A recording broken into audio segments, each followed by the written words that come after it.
Alright, so let's talk about a factor that is not based on techniques or playing that could tell if you would progress fast or slow.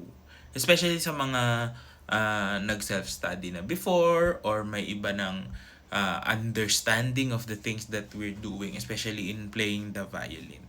That could predict if you would be moving fast or slow when it comes to your pace and progress.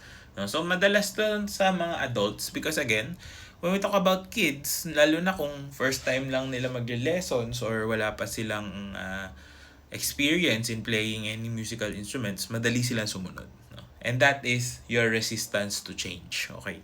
So, a lot of adult beginners, syempre, hindi na natin maalis na we have biases already. Meron na tayong mga natutunan before that might seem correct, di ba? Na we challenge kung ano yung sinasabi ng mga mentors natin or teachers. No? Ako, for example, I have students who ask a lot of questions. And I feel they're coming from this mindset of, alam ko na yan eh, bakit mo binabago? Or bakit mo i-correct yung nakasanayan ko na? Again, there are a lot of ways to do one thing. Pero kung if you don't trust, number one, if you don't trust the mentors that you have, magkakaroon ka ng malaking problema. Kasi, for example, there's one technique na ginagawa mo na before.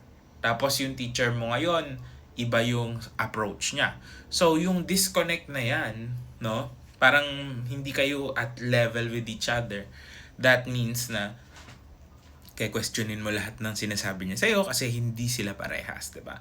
Now, that is not a problem, no? Ako, I take that as a way of you having your own understanding, no? Kung estudyante kita. But, if napaliwanag na sa'yo and naniniwala ka naman, but at the back of your mind, parang ayoko nga, parang gano'n. Kapag resistant ka to that type of change, dun kayo magkakaroon ng problems. Because it won't reflect on what you do. No? So, it's a mindset thing eh. Ako personally, kapag may kausap ako na ibang mentors, meron akong mga nakakasalamuha na ibang style of playing or teaching or whatever that may be, I always have an open mind na, okay, how does your technique work, for example? Kasi kami, colleagues namin, di ba? Maraming violin sa Pilipinas. Lahat naman kami, kahit nga magkakaparehas ng mentors or teachers, magkakaiba ng ways of doing things, di ba? So, normal naman talaga na magkaroon ka ng mga questions. But if you are your reception to that is very resistant, no? Kung ayaw mong tanggapin. So, it's better not to follow para sa'yo. Edi you should find a different mentor or a teacher pag ganun. No? Kasi kailangan open talaga eh. Kasi that all techniques work sa totoo lang. But if you want to follow a certain person or a certain way of playing, edi yun mo na yung sundin mo. Until such time, you get to a point where you master that technique and kung nakukulangan ka pa or may kailangan ka pang idagdag or may hinahanap ka pa, that's the time you go to find other ways, di ba? Ganun dapat. Hindi yung nagsisimula ka pa lang, hindi pa siya nagiging effective sa'yo, no? I had students na ganun, hindi naging effective sa kanila because every time we try to do something, laging may sinasabi na, hindi ganito eh. Dapat ganito, di ba? Or parang they question you. Again, when you're having lessons, it's important that you trust your mentor, no? So, pwede na mo namang sabihin, in a way, kung hindi mo siya masunod or ayaw mong gawin, edi baka hindi kayo fit for each other. That is also a reason. So, hindi naman lahat talaga mag-work eh. But if your mindset is closed na ayaw mo tumanggap ng change or kung may babaguhin sa'yo, parang nahihirapan ka because of something. I don't know. Maraming pwedeng reasons dyan eh.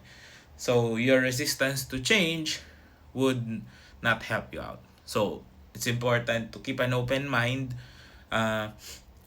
Tanggapin mo muna and make sure na fully nagawa mo. Minsan kasi yung iba, tinuruan ka ng bagong technique, hindi mo nagawa ngayon, Tapos, next meeting, sabi mo, ay, pwede ba iba na lang, ganyan. So, you have to fully see ano ba yung magiging effect niya. Ako naman, personally, when I teach my students, kapag may bagong technique, kailangan na explain ko agad, no? May explain ko kung para saan, bakit kailangan gawin, and ano yung result. Because the results will speak for itself. No? Again, wala naman talagang tama o mali. It's a very gray area, to be honest, when it comes to teaching and playing. Pero, ano yung results? What results can you expect? No? Kasi yung outcome yung pinaka-importante. So, as a student, you should always have an open mind. No? Kahit may mga iba-ibang naririnig ka from other teachings, other techniques, yeah, keep it in a way kasi baka mamaya maging effective din siya sa'yo. Wala tayo dapat tinatapon na knowledge as long as if it works and it helps us develop as better musicians. So sana nakatulong to. If you did, comment down below if you had other questions. And of course, I'll see you on the next one. Good luck sa inyo.